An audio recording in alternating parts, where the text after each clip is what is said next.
These storms, although minute, affect brainwaves and hormonal levels, causing a number of different reactions, predominantly in men. While a few women may also experience changes during these storms, they generally seem less affected by the sun's behavior. We, too, have magnetic fields which surround each of us. I think it is not unrealistic to conjecture what is happening externally is also happening internally. And the author writes, I believe current science will acknowledge this notion, showing the sun's charged particles and its influence on Earth's magnetic field is the core of rapid change taking place on the planet. And like this same effect occurs with human magnetic fields, ushering in a change or transition. Perhaps this is what our Mayan elders are trying to tell us. Reacting to changing hormonal levels, some men may become increasingly irritable and aggressive, while others may instead become more creative. I also think it amps up the sex drive just a little bit. If you look at fertility rates, they are also in line with solar maximum. An increase in solar activity is found to increase psychotic episodes in individuals who already suffer from unstable psychological states. While we may relate such behavior to a full moon, in 1963, Dr. Robert Becker and his colleague, Dr. Friedman, demonstrated that solar changes can also lead to noticeable increases in psychotic activity. Now, Bill, let's bring up some of those graphics showing the sunspot cycles. There's a whole bunch of pictures that we're going to show you at this point in time to get you to understand the data. Hopefully, you will be able to also yourself see the patterns. When we see lots of energy, solar activity, we also see certain wars taking place on the planet. The Revolutionary War, the Civil War, the Vietnam War, and also the late 60s and all the creativity going on. Solar maximum. The first time that the United States went into the Gulf, it only took a couple of days, 1991, solar maximum. Take a look at the graphics on the screen, and you can see what was taking place in the late 1990s. 9/11 and the War on Terror, so-called War on Terror. This current war that is not ending anytime soon. In fact, it's actually going to expand, and we'll get into that a little bit later in the broadcast. We'll talk about China. But you also see massive solar activity taking place in 2001, 2002, and 2003. In 2003, there was a power outage in New York City and Canada, and that was caused by a Class X solar flare, CME. We will now continue with this report, yet these reactions are not simply isolated to a few particularly sensitive or unlucky individuals. Evidence indicates that wars and international conflicts most often break out when sunspots are rapidly forming or rapidly decaying, as these are times when there are more intense geomagnetic storms. There's also another report that I encourage all of you to Google and research, this particular study that looks at deeper states of dreaming, lucid dreaming, being tied to geomagnetic storms, the magnetic field fluctuations actually having an impact on the fluid in our brain. In addition, this increase in solar activity also correlates to periods of more accidents and illness, as well as an increase of crimes and murders. The entire biosphere is affected by this electromagnetic pollution, and human behavior seems to react accordingly. Now, this is some of the early data, the early research that was done on the possibility of sunspots, solar activity being linked to human behavior.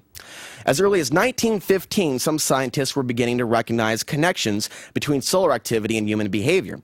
This work began with Russian scientist Alexander Chivitsky. I've never been good with Russian last names, who observed that mass changes in human behavior correlated to sunspot cycles. In the 1930s, Professor Raymond Wheeler, a historian at the University of Kansas, took this observation one step further. His research afforded numerical rankings to the severity of individual battles correlating to solar cycles. His data was statistically analyzed by Edward Dewey, who validated the existence of these war cycles, yet he was unable to make a definite connection with sunspot cycles because the data at that time was insufficient. In the 80s, with a more detailed analysis of Wheeler's data, the connection became clear. Upon close examination of the data, a pattern begins to emerge wherein wars are most likely to start in key points of the sunspot cycle. This is when the geomagnetic activity is changing most rapidly on the upsurge of solar activity, or the downward part of the cycle when sunspots are rapidly diminishing. In addition, we can also see how this affects psychological mechanisms such as altered brain rhythms and abnormal hormonal levels. In other words, wars are kind of a mass psychosis. War fever is real. With this in mind, should we view warring behavior as a type of disease?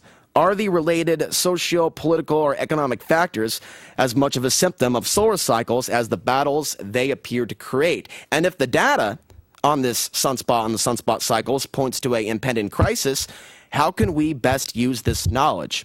When we see the connection to physical mechanisms, electromagnetic pollution, this gives us some predictive insight for when increased aggressions are likely to start. Calculations indicate that we're due to see another rise in solar activity, intense solar activity, in about 2 years, September 22nd, 2010. This was written 2 years ago.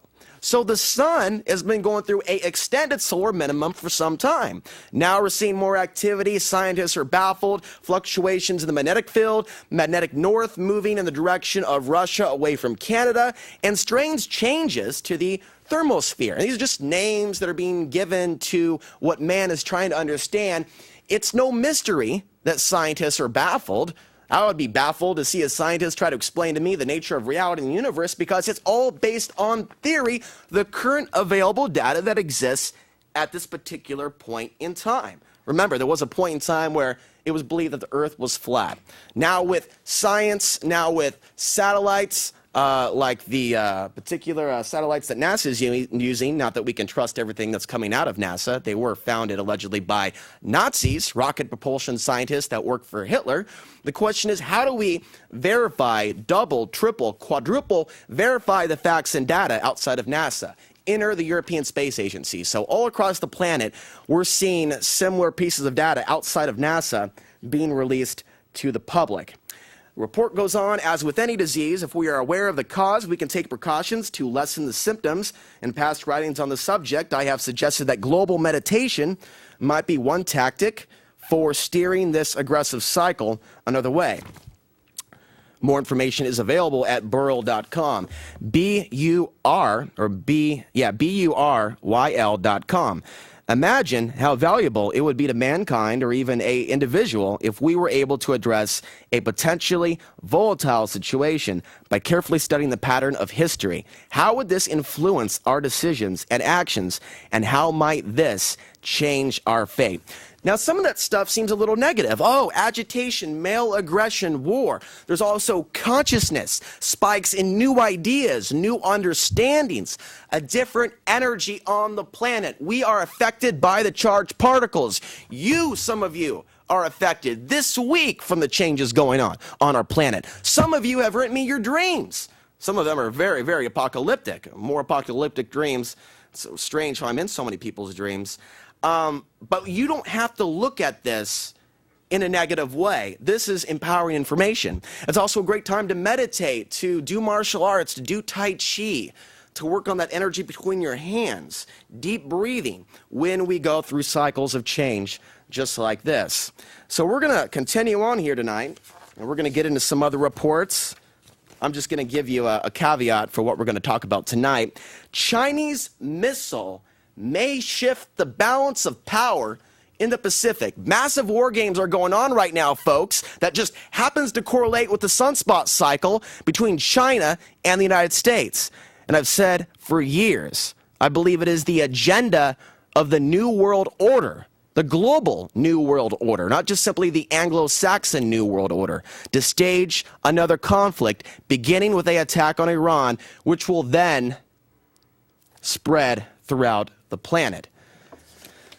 I choose to believe that these things aren't happening to us, they're happening for us to evolve as souls. It's my own personal opinion that where our soul goes from this point on is determined by our actions and how we relate to these changes. Remember, free will is the most powerful thing that we have in our possession. Bill, let's go ahead and roll that clip with Mary Vaughan. I meet with some people every week at Mojo's Coffee Shop, 28th and Southeast Stark. 1 p.m. Saturdays. You can also email me, Alex_Ansary at hotmail.com.